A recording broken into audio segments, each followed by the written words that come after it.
ഒന്നാമത് നിങ്ങൾ ഈ പുറത്ത് കാണുന്ന രീതിയിലല്ല ഈ സംഘടനയുടെ ഒരു രീതി എന്ന് പറയുന്നത്. അതായത് ഞാൻ പറഞ്ഞല്ലോ, ഞാൻ എപ്പോഴും ഒരു രണ്ടാം നിരയോ മൂന്നാം നിരയോ ഒരു നടി മാത്രമാണ്, ഞാനൊരു നായികയല്ല.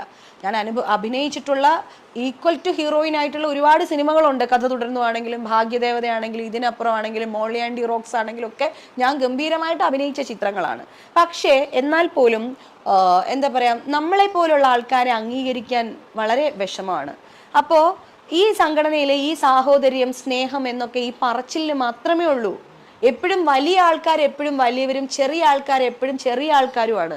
ആൾക്കാരെ പല രീതിയിൽ കാറ്റഗറൈസ് ചെയ്ത് തന്നെയാണ് ഈ സംഘടന കാണുന്നത്. ആ ഒരൊറ്റ ദിവസം ജനറൽ ബോഡിയിൽ ആരെങ്കിലുമൊക്കെ കയറി നിന്ന് പറയും നമ്മൾ സഹോദരങ്ങളാണ്, സഹപ്രവർത്തകരാണെന്നൊക്കെ. ഈ സഹോദരനെയോ സഹപ്രവർത്തകനെയോ ഒന്ന് കണ്ടാൽ അദ്ദേഹം ഒന്ന് മിണ്ടുക പോലും നമ്മളെടുത്ത് ചെയ്യില്ല. മനസ്സിലായോ? എൻ്റെ അനുഭവം അല്ല, ഒരുപാട് പേർക്ക് എൻ്റെ അനുഭവം മാത്രമേ, എനിക്കത് തന്നെയാണ് അനുഭവം. എൻ്റെ ഒരു പുസ്തകം റിലീസ് ചെയ്യുന്ന സമയത്ത് ഒരു പ്രമുഖ നടൻ്റെ അടുത്ത്, അതാണ് എൻ്റെ മൂന്ന് വലിയ മനുഷ്യർ എന്ന് പറയുന്ന പുസ്തകത്തിന്റെ ഇതിവൃത്തം പോലും അതാണ്. എങ്ങനെയാണ് ഒരു മനുഷ്യൻ വലിയവനാകുന്നത്? സമൂഹത്തിൽ പേരും പ്രശസ്തിയും അല്ലെങ്കിൽ മുൻനിരയിൽ നിൽക്കുന്നു എന്ന് വെച്ചിട്ടാണോ മനുഷ്യനെ വലിയവനാക്കുന്നത്? മനുഷ്യനെ വലിയവനാക്കുന്ന ഘടകം എന്താണ് എന്നുള്ളത് വെച്ചിട്ടാണ് ഞാൻ ഒരു പുസ്തകത്തിന്റെ കണ്ടന്റ് പോലും എനിക്ക് കിട്ടുന്നത്. മനസ്സിലായോ? അപ്പോൾ ഇവിടെ ഉള്ളവരൊക്കെ നമ്മളോട് യാതൊരു ഇതുമില്ലാത്ത ഓരോ നടന്മാർ, അതെനിക്ക് പറയാൻ താല്പര്യമില്ല. ഒരു വലിയ നടൻ, മഹാനടൻ. ഞാൻ മെസ്സേജ് ഇട്ടിട്ടുണ്ട് അദ്ദേഹത്തിന്, ആ മെസ്സേജൊക്കെ എൻ്റെ ഫോണിൽ ഇപ്പോഴും ഉണ്ട്. അപ്പോൾ ഞാൻ പറഞ്ഞു, നിങ്ങളൊക്കെ ലക്ഷ്മിപ്രിയയുടെ പുസ്തക പ്രകാശനത്തിനും ലക്ഷ്മിപ്രിയയുടെ പുസ്തകത്തിന് അവതാരിക എഴുതാനും ലക്ഷ്മിപ്രിയയുടെ നാടകം കാണാനും ഒക്കെ വരുന്ന വിധത്തിൽ ലക്ഷ്മിപ്രിയ ഇനിയും വളരട്ടെ. അപ്പോൾ അദ്ദേഹം I am not in town എന്ന് പറഞ്ഞിട്ട് മെസ്സേജ് അയച്ചു. ഞാൻ പറഞ്ഞു ഇറ്റ്സ് ഫൈൻ, നോ പ്രോബ്ലം എന്ന് പറഞ്ഞിട്ട് ഞാൻ തിരിച്ചു. സിനിമ എന്ന മായിക ലോകത്ത് ഒരു അവസരം കിട്ടിയാൽ താൻ അമിതാഭ് ബച്ചനെ പോലെയായി, മെറിൻ സ്ട്രീപ്പിനെ പോലെയായി എന്നൊക്കെ വിശ്വസിച്ച് നടക്കുന്ന അനവധി പേരെ നമ്മൾ കണ്ടിട്ടുണ്ട്. അതിന്റെ ഏറ്റവും പുതിയ പതിപ്പായിട്ടാണ് ലക്ഷ്മിപ്രിയ എന്ന ഈ നടിയുടെ ഈ ഇന്റർവ്യൂ കണ്ടതിന് ശേഷം എനിക്ക് ഇവരെ മനസ്സിലാക്കാൻ സാധിച്ചത്. ഈ അമ്മയിലെ ക്ലാസിഫിക്കേഷനെ കുറിച്ചൊക്കെ സംസാരിക്കുമ്പോൾ ഇവരുടെ മനസ്സിൽ സ്വാഭാവികമായിട്ടും തോന്നിയിട്ടുണ്ടോ താൻ മലയാള സിനിമയിലെ വലിയ വിപ്ലവകാരിയാണ് എന്നൊക്കെ ആയിരിക്കാം. സൂപ്പർ താരങ്ങൾ തന്നെ വേണ്ട പോലെ അംഗീകരിച്ചില്ല എന്നൊക്കെ ഇവര് പറഞ്ഞു നിൽക്കുമ്പോൾ എനിക്ക് തോന്നുന്നത് എന്താണോ, ഇവര് പറയപ്പെട്ട ഈ മഹാനടന്റെ പണി എന്ന് പറഞ്ഞാൽ ഇവരുടെ പുസ്തക പ്രകാശനത്തിന് ക്യൂ നിന്ന് തൊഴുകൈയോടെ വന്ന് നിൽക്കുന്നതാണോ ഇവർ ഉദ്ദേശിച്ച അംഗീകാരം? എനിക്കെന്താ മനസ്സിലാവുന്നില്ല. എനിക്കത് തീരെ മനസ്സിലാവില്ല. അവർ പറഞ്ഞതിന്റെ ലോജിക്ക് എന്താണെന്ന് എനിക്ക് മനസ്സിലാവുന്നില്ല. നിരവധി സിനിമയിൽ അഭിനയിച്ചിട്ടും പ്രേക്ഷകന്റെ കയ്യടി വേണ്ട വിധം ലഭിച്ചില്ല എന്ന തോന്നലുണ്ടാവുമ്പോ പിന്നുള്ള വഴി എന്താ? പിന്നുള്ള വഴി ഇതൊക്കെ തന്നെയാണ്. എന്തുവഴി? ഇത്തരം ഇരവാദം, അതായത് എന്നെ വേണ്ടവർ പരിഗണിക്കുന്നില്ല, എനിക്ക് വേണ്ട അവസരങ്ങളില്ല, ഇത്തരം ഇരവാദം ഇറക്കൽ തന്നെയാണ് പണി. ഇവരുടെ മേഖലയിൽ പ്രവർത്തിച്ചുകൊണ്ട് ഏതെങ്കിലും രീതിയിലുള്ള കയ്യടി പ്രേക്ഷകനെ കൊണ്ടോ ജൂറിയെ കൊണ്ടോ ഒന്നും ഇവർക്ക് വാങ്ങാൻ കഴിയില്ല. പിന്നെ ഇത്തരം മേഖലയിലേക്ക് വിവാദ വ്യവസായത്തിലേക്കാണ് ഇവർ ഇറങ്ങുക. ഇങ്ങനെ നിരവധി ആളുകൾ നമ്മുടെ നാട്ടിലുണ്ട്. സത്യത്തിൽ ഇവരെ പരിഗണിക്കാതിരിക്കാൻ ഈ മഹാനടന് വേറെ ഒരു പണിയില്ലേ? ഒരു മഹാനടൻ അവരുടെ പുസ്തക പ്രകാശനത്തിന് വരാത്തത് കൊണ്ട് അമ്മ എന്ന സംഘടനയെയും പ്രപഞ്ചത്തെയും മുഴുവൻ കൂട്ടുപിടിച്ചുകൊണ്ട് ഇവർ വിഷമിക്കുന്നത് കാണുമ്പോൾ ഇവർ സിനിമയിൽ അഭിനയിച്ച അഭിനയത്തെക്കാൾ എത്രയോ മഹത്തരമാണ് ഈ ഇന്റർവ്യൂവിൽ ഇവർ അഭിനയിച്ചതെന്നാണ് എനിക്ക് തോന്നിയിട്ടുള്ളത്. കഴിവ് എന്നതിനപ്പുറം കൂടുതൽ ഒച്ച വെച്ചാൽ ഏതെങ്കിലും രീതിയിലുള്ള അംഗീകാരങ്ങളൊക്കെ തനിക്ക് ലഭിച്ചേക്കാം എന്ന് വിചാരിക്കുന്ന ആളുകളോട് എനിക്ക് പറയാനുള്ളത്, ഇത് 2026 എല്ലാവർക്കും ബുദ്ധിയുണ്ട്, എല്ലാവർക്കും കാര്യങ്ങളൊക്കെ അറിയാം. ഞാൻ മാത്രം അതിബുദ്ധിമാനാണെന്നും അതുകൊണ്ട് ഇതൊക്കെ നേടിയെടുക്കേണ്ട വഴി, അംഗീകാരം നേടിയെടുക്കേണ്ട വഴി എനിക്ക് അറിയാമെന്നുള്ള ധാരണ ആർക്കെങ്കിലും ഉണ്ടെങ്കിൽ അവരോടായിട്ടാണ് ഞാൻ പറയുന്നത്. ഒച്ച വെച്ചാൽ കൂടുതൽ സൗണ്ട് എടുത്തു എന്ന് കരുതിയിട്ട് നിങ്ങൾ സമൂഹത്തിലും നിങ്ങളുടെ സംഘടനയുടെ സംവിധാനത്തിൽ നിന്നും കൂടുതൽ പുറത്തേക്ക് തള്ളപ്പെടുകയുള്ളൂ. ആ യാഥാർത്ഥ്യം ഇത്തരക്കാർ തിരിച്ചറിയേണ്ടതുണ്ട്. ഇനി അമ്മ എന്ന മനോഹരമായ തമിഴടി സംഘടനയെ കുറിച്ച് പറയാതിരിക്കാൻ വയ്യ. അവിടെ എന്ത് വിവാദം ഉണ്ടായാലും കുറ്റം പറയാൻ മോഹൻലാൽ എന്നൊരു ബലിയാടുണ്ട്. ഓൾറെഡി ഇവരൊക്കെ തയ്യാറാക്കി വെച്ചൊരു ബലിയാടാണ്. ഇതിനെ അനുകൂലിക്കുന്നവർ പറയുന്ന ഒരു കാര്യം എന്താ പറയുക, അത് നിരവധി ആളുകൾക്ക് 75 80 ആളുകൾക്ക് പെൻഷൻ കൊടുക്കുന്നുണ്ട്, മഹാസംഘടനയാണ്. 70 ആളുകൾക്ക് പെൻഷൻ കൊടുക്കുന്നുണ്ട്. അങ്ങനെ ലക്ഷക്കണക്കിന് ആളുകൾക്ക് പെൻഷൻ കൊടുക്കുന്ന ഇവിടുത്തെ സർക്കാരുകളെ നമ്മൾ എത്തരത്തിൽ വാഴ്ത്തണം?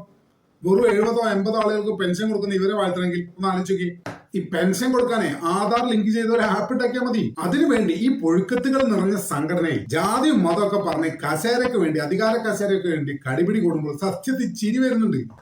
എന്റെ സംശയം എന്താണോ, ഇതൊരു കലാകാരന്മാരുടെ സംഘടനയാണോ അതോ കഷ്ടപ്പാടുള്ള മനുഷ്യന് പെൻഷൻ കൊടുക്കാൻ വേണ്ടി രൂപീകരിച്ച ഒരു അയൽക്കൂട്ടമാണോ എന്നതാണ്.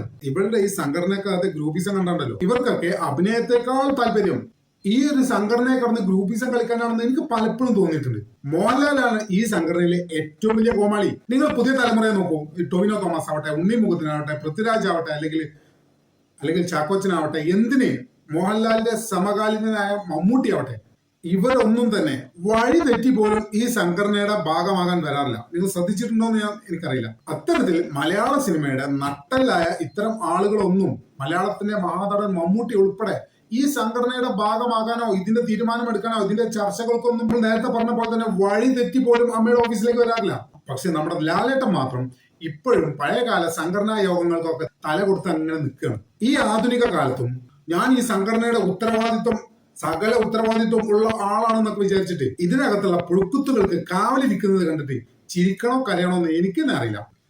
സ്വന്തം ഇമേജ് ഈ വൃത്തികെട്ട കുപ്പത്തൊട്ടിയിലിട്ട് ഇളക്കി കളിക്കുന്നത് കൊണ്ട് ലാലേട്ടന് എന്ത് മേന്മയാണ് ഉണ്ടാകുന്നതെന്നും എനിക്ക് മനസ്സിലാവുന്നില്ല. ലക്ഷ്മിപ്രിയയോട് പറയാനുള്ളത്, നിങ്ങൾ പുസ്തകം എഴുതി എന്നൊക്കെ പറയുന്നുണ്ടല്ലോ, അത് വായിക്കാൻ നിങ്ങൾ കൂടുതൽ സമയം കണ്ടെത്തുക. ഇത്തരം അഭിമുഖങ്ങളുടെ ഭാഗമായിക്കൊണ്ട് ഏതെങ്കിലും രീതിയിലുള്ള വെഴുപ്പലക്കളികൾക്കോ തമ്മിൽ തല്ലിനോ ഒന്നും അവസരം കൊടുക്കാതിരിക്കുക ആളുകൾക്ക്. പിന്നെ നിങ്ങളോട് പറയാനുള്ളത്, വെളിച്ചം വേണമെന്നുണ്ടെങ്കിൽ പ്രകാശിക്കാൻ സാധിക്കും.